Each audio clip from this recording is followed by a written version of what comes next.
Assalamualaikum warahmatullahi wabarakatuh. Hai anak-anak, apa kabar semuanya? Ibu berharap semua sehat ya. Amin. Baik, pada pertemuan hari ini kita akan membahas materi dengan judul getaran, gelombang, dan bunyi dalam kehidupan sehari-hari. Yang pertama, kita akan belajar tentang yang A, getaran, gelombang, dan bunyi. Yang pertama, kita akan belajar tentang getaran. Nah, di sini kalian bisa melihat ada gambar dari bandul sederhana. Nah, ini dinamakan dengan bandul sederhana. Jadi, salah satu ciri dari getaran adalah adanya amplitudo atau simpangan terbesar. Dari gambar tersebut, kalian bisa lihat bandul ditarik ke kedudukan A, diberi simpangan kecil. Pada saat benda dilepas dari kedudukan A, bandul akan bergerak bolak-balik secara teratur melalui titik A ke O, kemudian ke B, dari B ke O, dan kembali ke A. Dan gerak bolak-balik ini disebut satu getaran. Yang kedua, kita akan belajar tentang gelombang. Berdasarkan energinya, gelombang dibedakan menjadi dua jenis, yaitu yang pertama ada gelombang mekanis. Nah, jadi perambatan gelombang mekanis memerlukan medium atau perantara, misal gelombang tali, gelombang air, dan gelombang bunyi. Yang B ada gelombang elektromagnetik. Perambatan gelombang elektromagnetik tidak memerlukan medium, misal seperti gelombang cahaya. Berdasarkan arah rambat dan arah getarannya, ada beberapa gelombang. Yang pertama ada gelombang transversal. Nah, jadi panjang gelombang transversal sama dengan jarak satu bukit gelombang dan satu lembah gelombang. Panjang satu gelombang dengan lambda dengan satuan meter. Yang kedua ada gelombang longitudinal. Nah, yang pertama kita akan belajar dulu tentang gelombang transversal. Ketika tali diberi simpangan, tali akan bergetar dengan arah getaran ke atas dan ke bawah. Pada tali, gelombang merambat tegak lurus dengan arah getarnya. Kalian bisa lihat di situ ada grafik simpangan terhadap arah rambat. Nah, panjang satu gelombang dilambangkan dengan lambda dengan satuan meter. Simpangan terbesar dari gelombang itu disebut dengan amplitudo. Nah, itu BB aksen atau DD aksen. Dasar gelombang terletak pada titik terendah gelombang, yaitu D dan H. Dan puncak gelombang tertinggi pada titik tertinggi, yaitu B dan F. Lengkungan C, D, E, dan GHI merupakan lembah gelombang.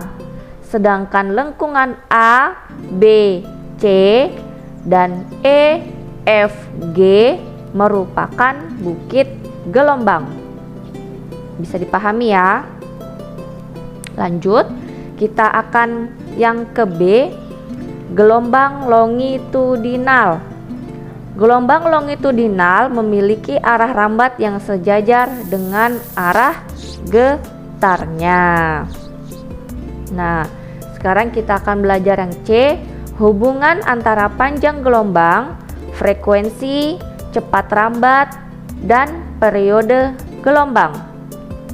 Karena gelombang menempuh jarak satu panjang gelombang dalam waktu satu periode gelombang atau T, maka kecepatan gelombang dapat ditulis V sama dengan lambda per T. Nah, itu rumusnya ya. Kalian bisa ingat. Jadi rumusnya hubungan antara panjang gelombang, frekuensi, cepat rambat, dan periode gelombang adalah V sama dengan lambda per T.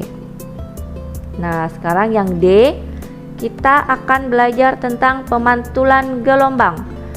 Jadi, pemantulan gelombang adalah peristiwa membaliknya gelombang setelah mengenai penghalang. Oke. Yang ketiga, kita akan belajar bunyi. Nah, bunyi merupakan gelombang longitudinal yang merambatkan energi gelombang di udara sampai terdengar oleh reseptor pendengar. Nah, jadi setiap hari kita dapat mendengar suara burung berkicau, orang bernyanyi, klakson mobil atau kendaraan bermotor. Nah, jadi kita sudah sering dan setiap hari pasti mendengarkan bunyi. Nah, yang A itu ada frekuensi bunyi. Berdasarkan frekuensinya, bunyi dibagi menjadi 3. Apa saja ya? Yang pertama ada infrasonik.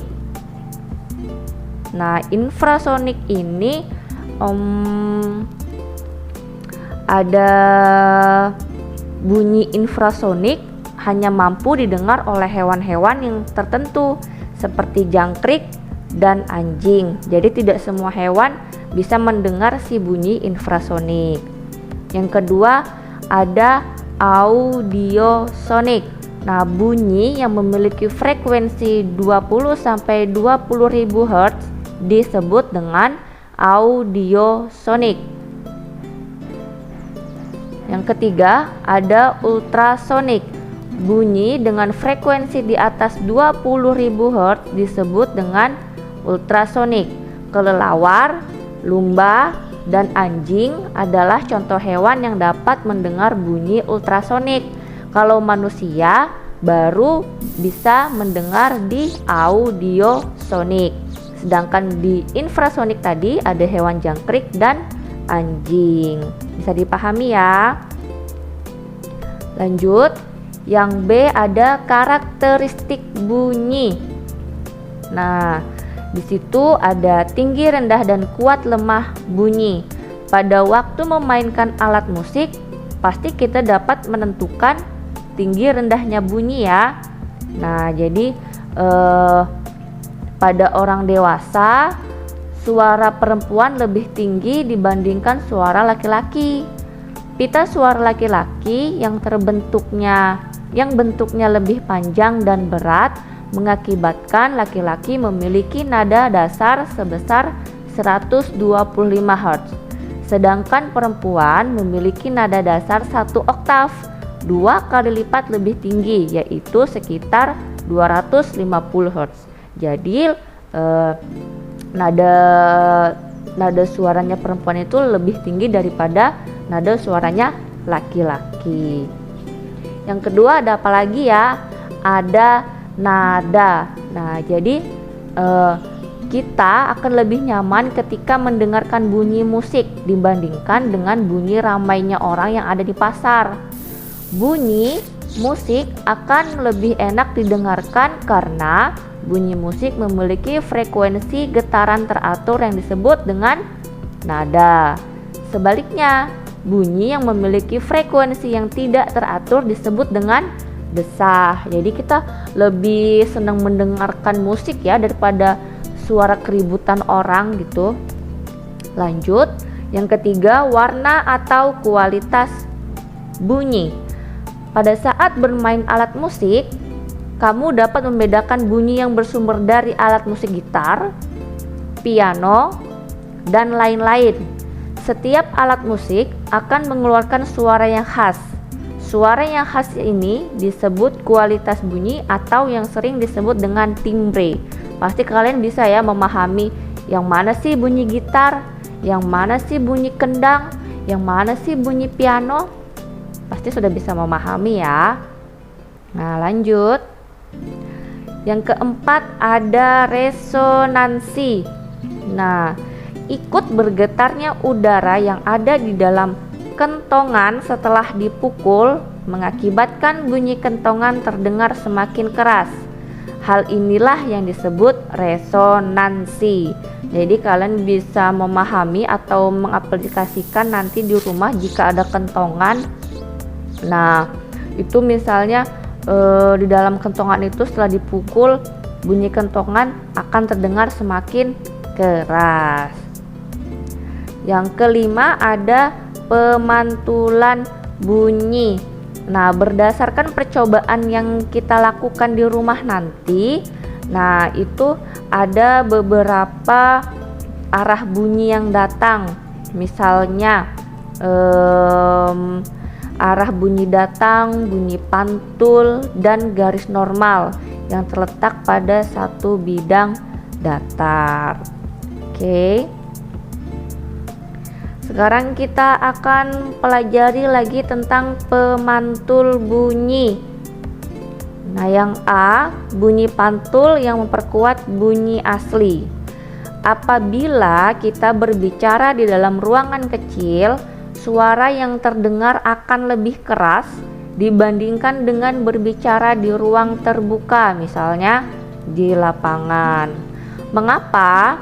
Karena hal ini disebabkan jarak sumber bunyi dan dinding pemantul berdekatan, sehingga selang waktu antara bunyi asli dan bunyi pantul sangatlah kecil. Lanjut, yang B, gaung atau kerdam. Nah, jadi gaung atau kerdam ini adalah bunyi pantul yang sebagian terdengar bersama-sama dengan bunyi asli, sehingga bunyi asli terdengar tidak jelas. Misalnya bunyi aslinya fisika, bunyi pantulnya fisika. Bunyi yang terdengar jelas fika. Nah, begitu saja. Yang ketiga ada gema. Nah, apabila kita berteriak di lereng gunung atau lapangan terbuka, maka kita akan mendengar bunyi pantul yang persis sama seperti bunyi asli dan akan terdengar setelah bunyi asli. Misalnya, bunyi aslinya fisika, bunyi pantulnya fisika, bunyi yang terdengar fisika, fisika, fisika. Nah, seperti itu. Biasanya kita dengar itu misalnya di dalam gedung gitu ya. Itu pasti ada bunyi-bunyi pantulnya. Nah, sekarang kita akan lagi pelajari yang B, mekanisme mendengar pada manusia dan hewan. Nah, jadi ada struktur dan fungsi bagian pada telinga karena kita manusia mendengar menggunakan telinga ya, dan pastinya. Nah, di bagian telinga itu ada penyusun telinga, ada daun telinga yang berfungsi mengumpulkan gelombang suara ke saluran telinga. Kemudian ada saluran telinga menghasilkan minyak serumen. Nah, itu menangkap debu yang masuk ke saluran telinga. Itu di bagian luar. Jadi ada 3 bagian, bagian luar, tengah, dan dalam. Di bagian bagian tengah ada gendang telinga. Nah, itu menangkap gelombang suara dan mengubahnya menjadi getaran. Yang keduanya ada tulang telinga. Itu meneruskan getaran dari gendang telinga ke rumah sifut.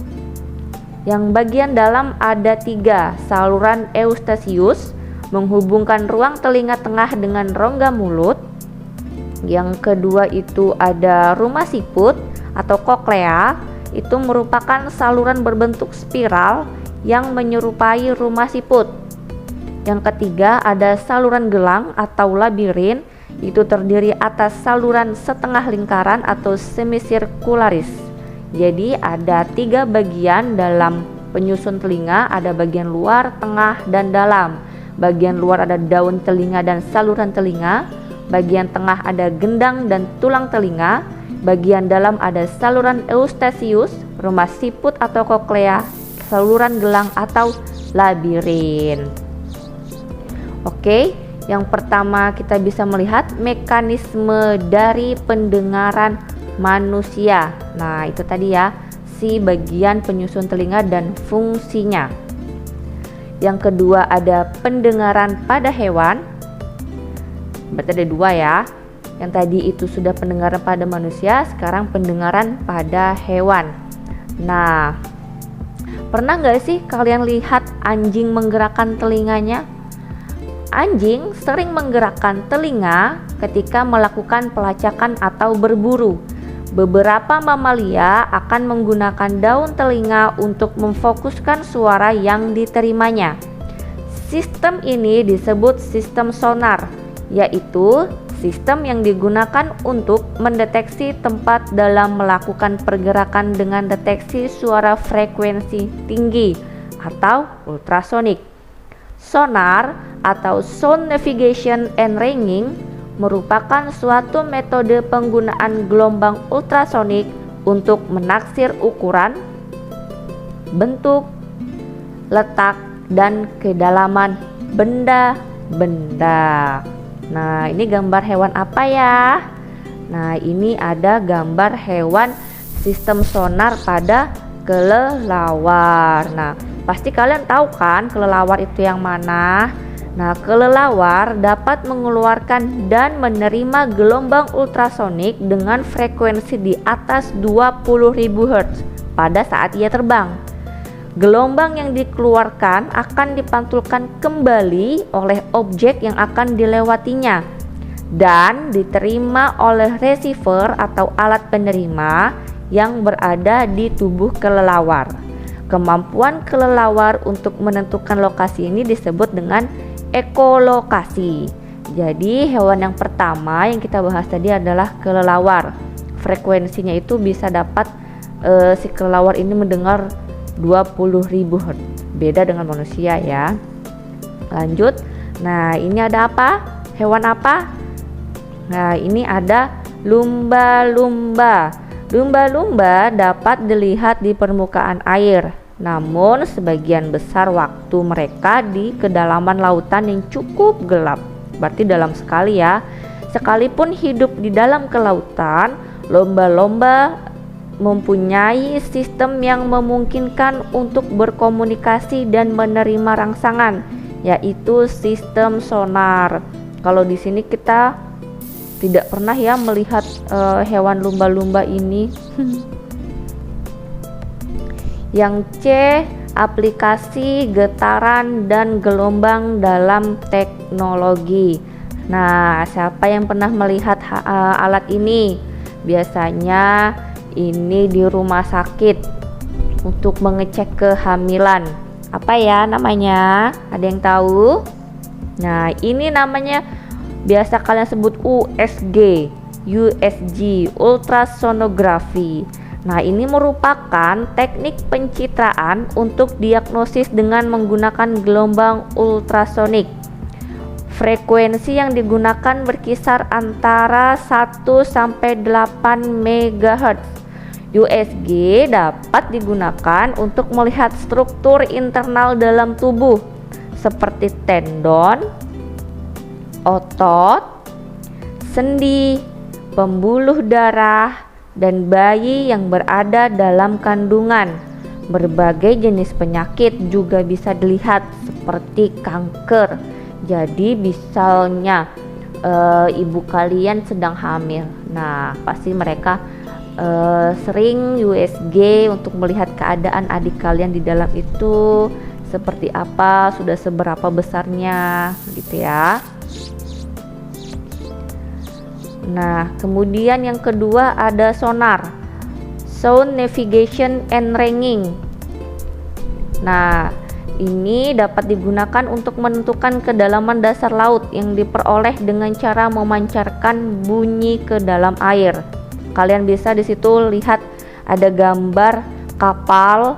Nah, itu sedang mengukur kedalaman laut. Ada detektornya, pemantul gelombang ultrasonik, ada gelombang ultrasonik dan transducer.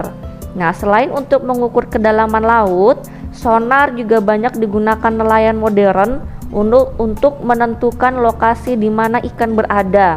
kondisi ombak dan kecepatan air laut. Jadi nelayan-nelayan yang sudah modern itu dia sudah tahu di mana sih kemana sih si ikan ini berada, bagaimana sih kondisi ombaknya, berapa sih kecepatan air arus air lautnya gitu. Lanjut. Nah, siapa yang tahu ini? Nah, ini adalah terapi ultrasonik. Nah, terapi ultrasonik merupakan terapi yang menggunakan gelombang ultrasonik untuk keperluan medis. Metode yang digunakan yaitu dengan memancarkan gelombang dengan frekuensi tinggi 800 sampai 2000 kHz pada jaringan tubuh. Jadi ada gelombang ultrasoniknya ya. Kalau misalnya itu kan dari gambar itu untuk menghancur si batu ginjalnya. Nah, itu ada beberapa metode dari ultrasonik. Lanjut. Yang keempat ada pembersih ultrasonik. Nah, pernah nggak kalian mendengar pembersih ultrasonik atau melihat gambar itu? Pembersih ultrasonik merupakan alat yang menggunakan gelombang ultrasonik dengan frekuensi antara 20 sampai 400 kHz dan cairan pembersih tertentu yang dapat juga menggunakan air biasa untuk membersihkan suatu benda. Nah, benda-benda yang biasa dibersihkan itu seperti perhiasan, lensa, jam tangan, alat bedah, alat musik, alat lab, dan alat-alat elektronik tertentu. Kalau saya sih belum pernah ya melihat alat seperti ini. Mungkin kalian sudah ada yang pernah melihat pada saat membersihkan perhiasan kalian atau jam tangan kalian gitu ya. Nah, yang kelima itu ada sonifikasi. Nah, sonification ini adalah proses pemberian energi gelombang ultrasonik pada suatu bahan atau larutan sehingga bahan tersebut dapat dipecah menjadi bagian yang sangat kecil. Di dalam laboratorium, sonifikasi dilakukan dengan bantuan alat yang disebut sonikator. Nah, ini biasanya di lab-lab besar yang ada alat sonikator ini. Lanjut. Yang keenam ada pengujian ultrasonik. Nah, ultrasonic testing ini merupakan teknik pengujian yang berdasarkan pada penyaluran gelombang ultrasonik pada objek atau material yang diuji. Nah, biasanya ini di perusahaan-perusahaan gitu ya yang menggunakan pengujian ultrasonik. Kalau di sekolah sih mungkin di sekolah-sekolah yang khusus alat berat. Oke. Ibu rasa cukup sampai di sini penjelasan dari Ibu. Saya akhiri. Wassalamualaikum warahmatullahi wabarakatuh.